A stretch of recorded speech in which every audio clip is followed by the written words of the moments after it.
It is a case that has held South Africa's breath, well, at least KZN's breath, for 30 years. And currently the police are looking to solve the mystery of these missing bodies. It's a man by the name of Gert van Rooyen, a pedophile at that. He has killed a number of South African children. He killed his partner and he killed himself. And apparently the bodies are supposedly buried right here in KZN in Blythedale. And sitting with us right now, East Coast Breakfast, the sister of one of the kidnapped girls, Joan Booysen. Her sister, Lizelle du Plessis, is with us right now. Lizelle, good morning. Previously on. Good morning. So let's just start right at the beginning. I mean, let's go back to the moment, if you can. Your sister, what happened on the day she was taken? Well, it so happened that we moved away from her high school, so she had to take two buses. One from our home into town, which was in Pretoria, and from Pretoria out to Oosmoed, Waverley area. So it happened she took the bus into town, and she missed the bus to go from town to school. So now, is this obviously a weekday? Yes, it was a weekday. And it's a morning. She's on her way to school. She was on her way to school. And yes. What age is she at this point? She was 16. And do you remember the date? It was on the 11th of January, 11th of 1990. January. 11th of January, 1990, and she's on her way to school, misses her second bus. And yes. then?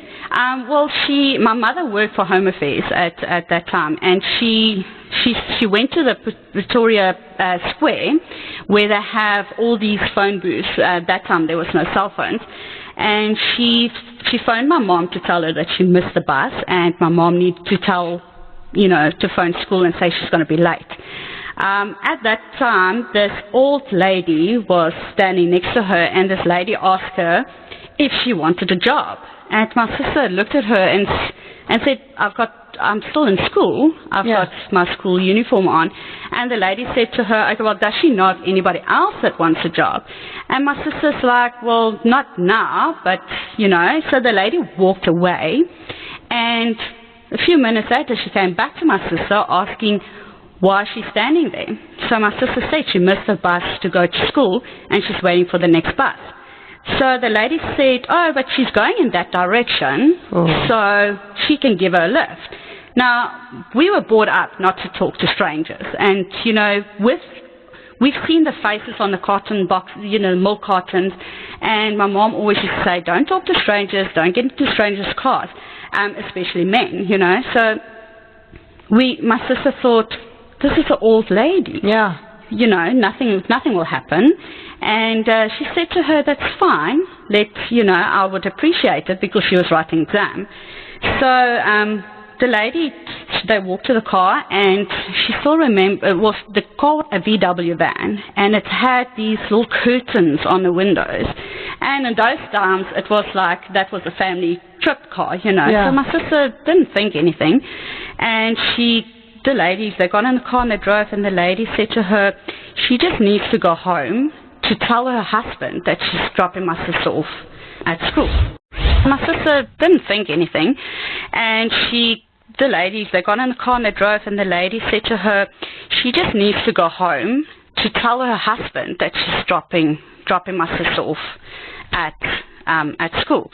So my sister said, fine, she's late already anyway. So they went to the house, and she first waited in the car, and the lady said to her, husband's not at home right now, can she come in and just have a juice? Yeah. And then they'll quickly just wait for her husband. He's probably just gone to the shop.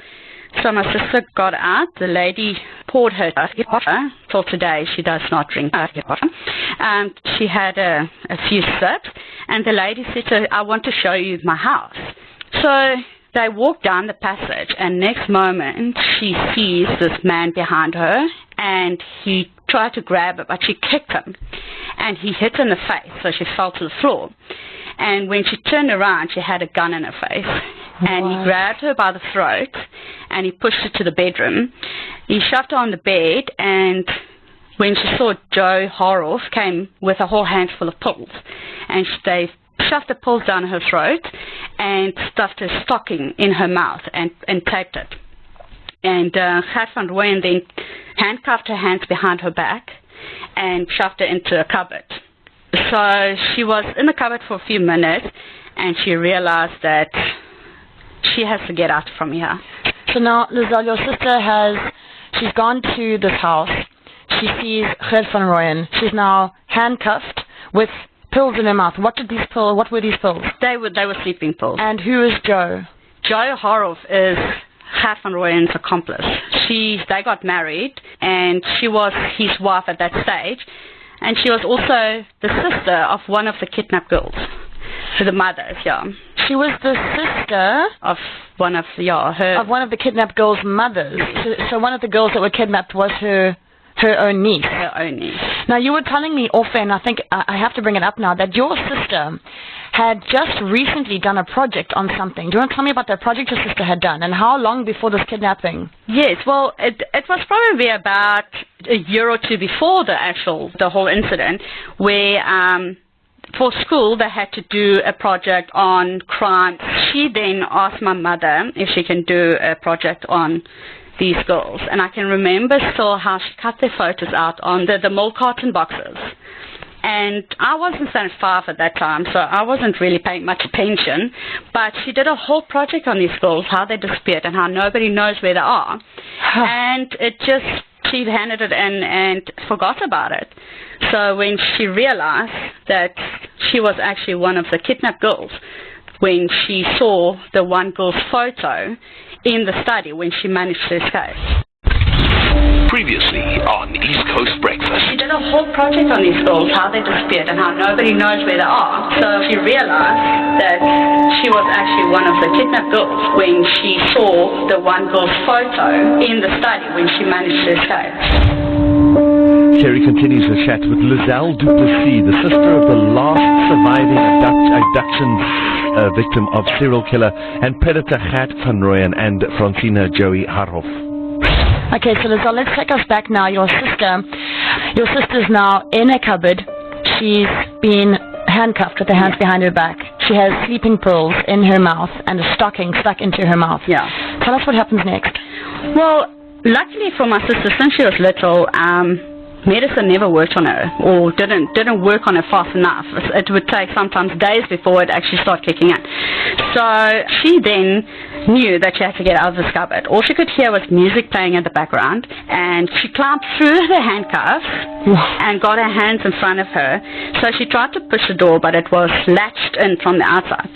So she said a loud prayer, and she said, I have to just focus. And she fell down, she felt a cooler box, one of those polystyrene cooler boxes on the floor next to her. So she took the lid off and she shoved it between the cupboard and she opened the latch. No way. So she ran out and she ran down the passage. And as she got to, she remembers seeing a phone when they came in. She ran to the phone and she phoned my cousin, because to phone Home Affairs at that time in the morning, you'll never get in. So, not much has changed since 1990. Yeah. So she phoned my cousin, which was pregnant at that stage, and she was at home, to tell my cousin where she is. And she obviously didn't know what number the house were, but she distinctly remembered it was a street just behind the zoo. So she phoned my cousin and she said, I'm here, please send the police, phone my mother, I've just been kidnapped. But when Gert van Rooyen, before he handcuffed her, he took her shoes off, so she ran without shoes. But now, as she got to where the phone area was, there was a photo of this girl, which is Joey Horrell's niece. Then she recognized straight away that she's been kidnapped by these people. So she that she had done the project about. My goodness. So she ran to the front of the house, and she could see Joey Horrell, which was in the garden, but she didn't see the man, Gert van Rooyen. So she ran to the front door, and there was boxes that were stacked in front of the door.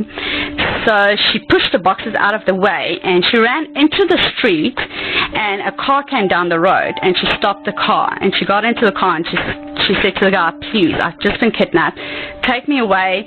And by that stage, Joey saw her and ran after her, and she got to the car, and Joey said to the guy that he needs to bring her back because she stole from them and she's waiting for the police.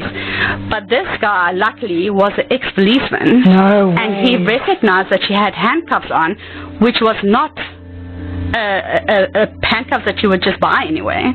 So he said, so that's fine, I will turn around and bring her back. But at that time, he sped off and he said to my sister, where do you stay? Where must I take you? My sister was starting to sort of doze off, and she said to him, take me to my cousin's house. And while she was busy dozing off, she kept repeating my cousin's telephone number at that stage.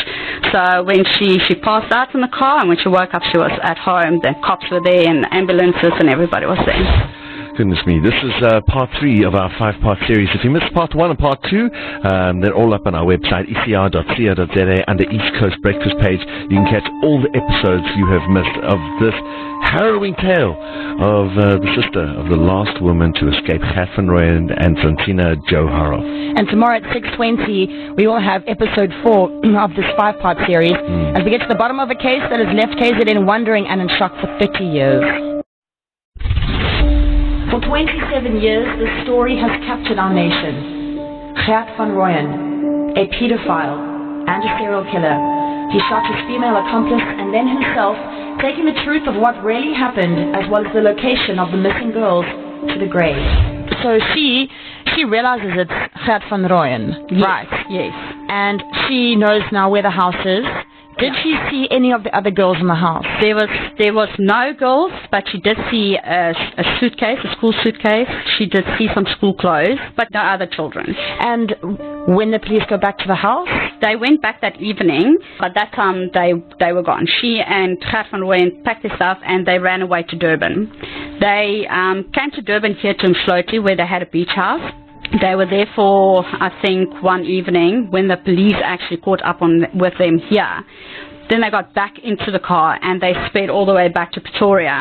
And the police was chasing them all the way there. And when they got to the one point, I can't remember the road name, it's like on a bridge and there's no turn off. So the police blocked them in the front and blocked behind them. And at that moment, he decided to shoot Jo Haroff and he shot himself.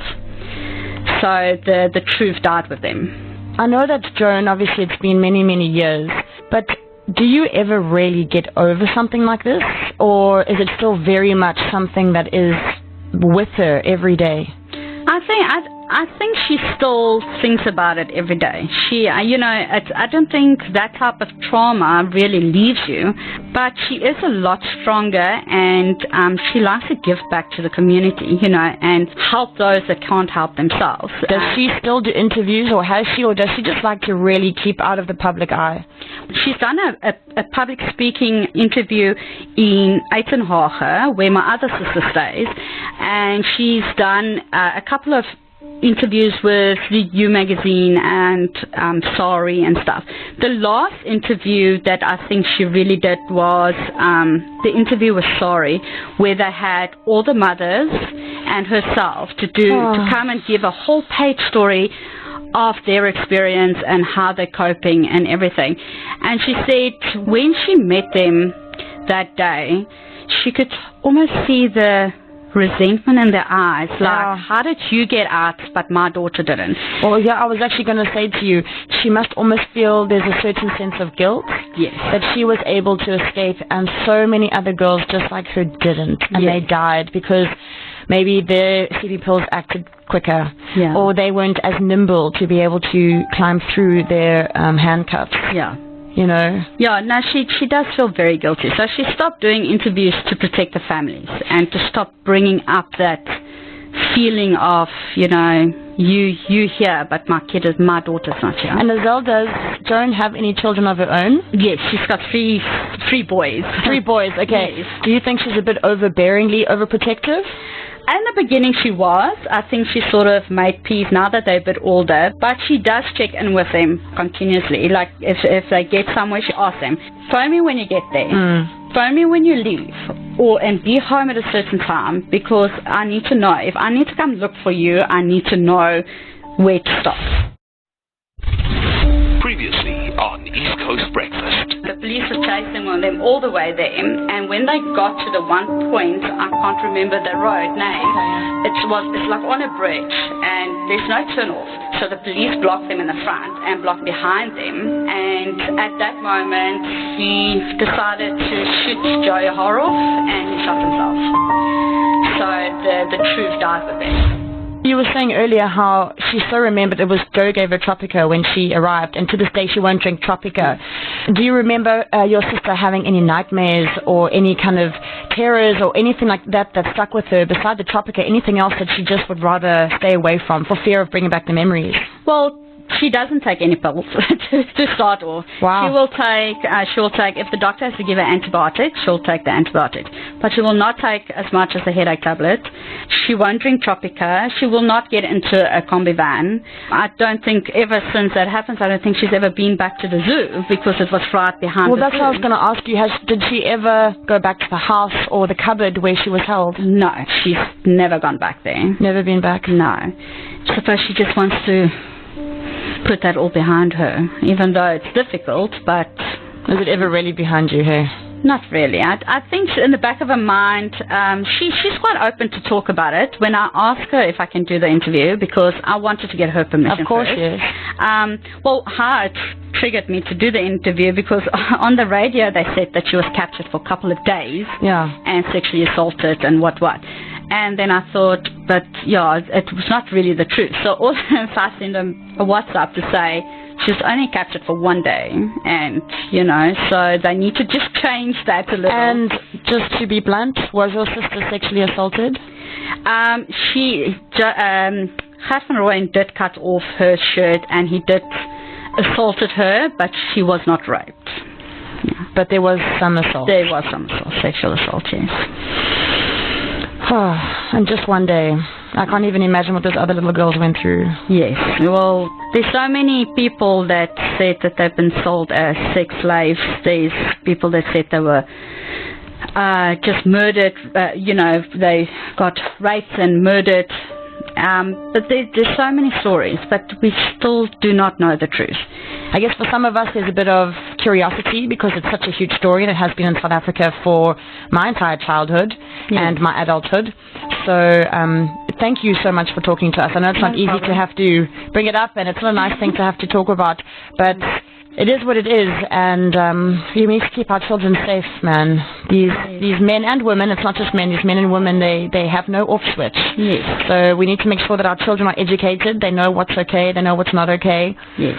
And please go and give your sister a huge hug from every single one of us at East Coast Radio. I will. Every single one of our listeners. We are so happy that you two live to tell the tale. Yes. And good luck for everything that's going to come from this. And thank you so much. Yeah, thank you again for talking to us. It was my pleasure. Thank you.